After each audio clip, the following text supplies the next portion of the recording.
Good morning বন্ধুরা, কেমন আছো সকলে? আশা করি সকলেই ভালো আছো, আমিও ভালো আছি।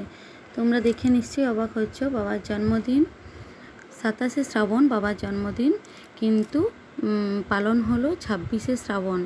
কারণ তোমাদের দাদাভাই দুদিনের জন্য ছুটিতে এসেছিল, শনিবার ছুটি ছিল, তার জন্য শনিবারেই বেরিয়ে গেছিলো। শনিবার রাত্রে এসেছিলো, রবিবার ছিল, সোমবারে সকালেই বেরিয়ে যেতে হয়েছিল ভোরেই। তো তার জন্য আমাদের বাবা বলল যে 26শে শ্রাবণেই পালন হোক জন্মদিনটা বাবার। তো সেই কারণে দেখো, বাবাকে প্রথমেই জামাটা মাকে বের করালাম, যেটা আমি কিনে এনে দিয়েছিলাম জ্যৈষ্ঠ মাসে। তো বাবাকে পায়েস, মিষ্টি, জল একটু খাওয়ালাম, যদিও বাবা সুগারের পেশেন্ট, তো বেশি মিষ্টি খাওয়া চলে না, অল্প দিলাম। আর তারপর ছেলেকে খাইয়ে নিচ্ছি। তো যেহেতু তোমার দাদাভাই এসেছিল 25 তারিখে বাংলার, তো তার জন্য 26 তারিখ পালন হলো। না হলে ভেবেছিলাম যে তোমার দাদাভাই হয়তো থাকবে না এবারে। তো দেখো, তারপর ছেলেকেও খাইয়ে দিলাম একটু পায়েস। তো তারপর বাবাকে প্রণাম করে, মা তখন ভেতরে ছিল, কোনো হয়তো কিছু কাজ করছিল, তাই মা সামনে ছিল না। তো তারপর আমরা নিজেরা নিজেদের মতন করে প্রতি বছর যেমন পালন করি সেরকমই পালন করলাম।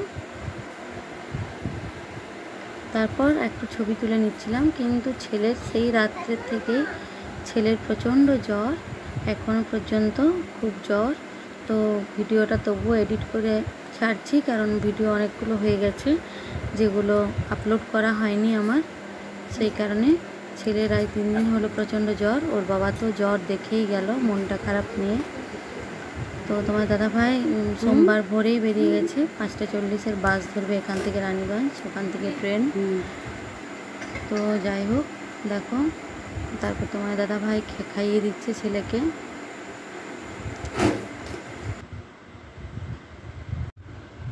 তো দেখো, তারপর এবার আমার ছেলে খাওয়াবে, ওর খুব দাদাকে খাওয়াবো। তো বাবা একটু নিচু হয়ে খাচ্ছিল, ছোটো তো, ও অত ভালো করে পারে না, তার জন্য একটু দেখো বসে আর করে একটু করে আমরা মানে কাচের বাটিতে দিয়েছিলাম বলে ওকে তুলতে দিলাম না। তো যেমন ছোট বাচ্চা বা হাতে করে দাদাকে জল খাওয়াচ্ছে। তারপর দেখো হাসির কাণ্ড, দাদাকে প্রণাম করতে বললাম, ও হাত জোর করে ষষ্ঠাঙ্গে প্রণাম করতে যাচ্ছিল। তো দাদা বলছে, না এভাবে প্রণাম করতে হবে না, তোমাকে প্রণাম করতে হবে না। তা আমি বললাম প্রণাম করো 2 হাত দিয়ে। তো হাত জোর করে প্রণাম করছে, বুঝতে পারেনি। তারপর বললাম, না বাবা তুমি হাঁটু গেঁধে 2 হাত দিয়ে দাদার পা ছুঁয়ে প্রণাম করো। তো সেভাবেই করলো।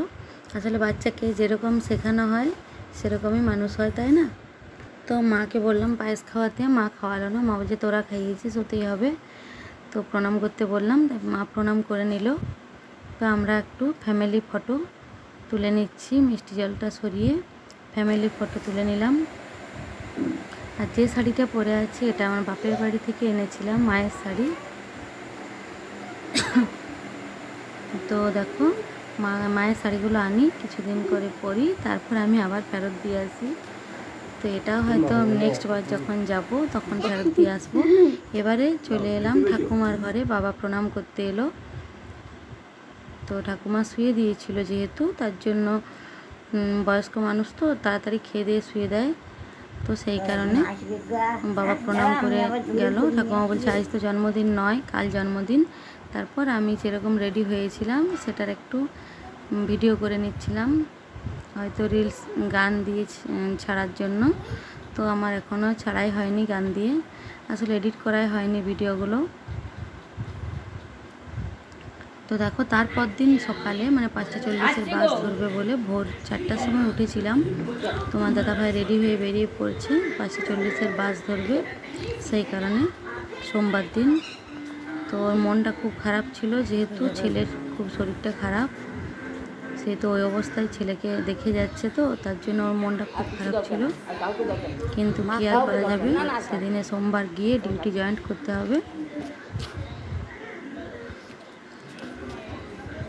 তো যেতে ওর অনেকটাই লেট হয়ে গেছিলো, প্রায় পৌঁছেছিল 2টো নাগাদ।